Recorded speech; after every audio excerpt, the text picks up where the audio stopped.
No quería pensar en Selena en absoluto, porque la pérdida súbita de todo lo que habíamos buscado y todo lo que habíamos creído me producía un profundo dolor. Claro está que, a pesar de todo, pensaba en ella.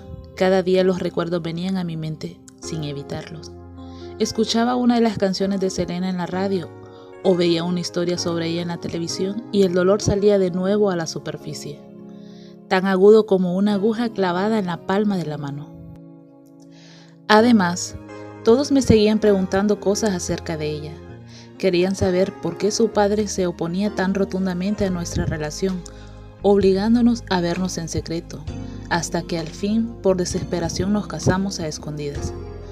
Querían saber si Selena, quien hablaba regularmente a los alumnos de las escuelas acerca de la importancia de seguir estudiando y mantenerse alejada de las drogas, era en realidad tan buena, sincera y generosa como se mostraba en público, o si simplemente era una buena actriz. ¿Ocultaba Selena un oscuro secreto? ¿La asesinaron por envidia? ¿Fue su muerte el resultado de un negocio de drogas que salió mal? ¿Tenía un amante? ¿Había terminado nuestro matrimonio? En ese momento no me interesaba aclarar las cosas. No respondía a preguntas de los medios ni de los fans de Selena. Estaba demasiado ocupado tratando de encerrarme completamente tras un muro, esa parte de mi vida. No podía compartir mis recuerdos de Selena porque eso habría significado aceptar su muerte. Hacía mi duelo en privado y sobreviví su pérdida permaneciendo cerca de mi familia y continuando con mi música.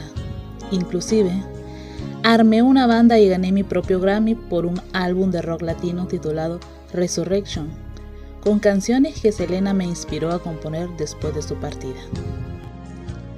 Sin embargo, hace poco comencé a darme cuenta de que al enterrarlo todo, realmente había estado viviendo mi vida con tapaojos, limitando a poner un pie delante del otro sin avanzar en absoluto.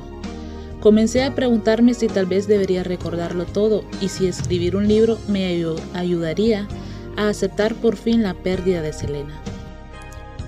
Poco después de que empecé a considerar estas ideas, recibí una llamada de mi buen amigo Carlos. Fue una de las pocas personas a quienes conté que estaba enamorado de Selena, tiempo atrás cuando teníamos que vernos en secreto. Fue al comienzo una llamada extraña. Carlos no decía mucho, aunque fue él quien me llamó. Por último le dije que estaba pensando escribir un libro.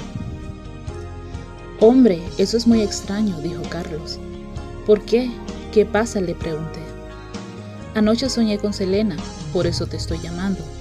Me dijo que estaba haciendo esta presentación con mi banda. En el sueño, y Selena entró al camerino, sonreía y me abrazó. «Eso suena bien», le dije. «Sí, pero lo extraño es que en mi sueño no pude decir palabra para comunicarme con ella», dijo Carlos. Entonces Selena me preguntó cómo estabas y no supe qué decir. Le dije que las cosas habían sido realmente difíciles para ti últimamente. ¿Qué dijo ella entonces? Estaba imaginándolo todo como si estuviera ocurriendo ante mis ojos. «Selena me dio un abrazo», dijo Carlos. «Me dijo que no me preocupara por ti, yo lo cuido», dijo ella, solo eso. Permanecí callado durante un minuto sintiendo a Selena cerca de mí, luego le dije, «Creo que es hora de escribir ese libro». «Sí», me respondió él, «así lo habría querido Selena». Por lo tanto, aquí está, la historia de mi vida con Selena. Merece ser recordada no solo por su hermosa voz y su talento como cantante, sino para mostrar como una mujer real que amaba las cosas comunes de todos los días, como caminar descalza en la tarde para sentir el calor de la acera en su piel. Selena amaba tan intensamente como vivía.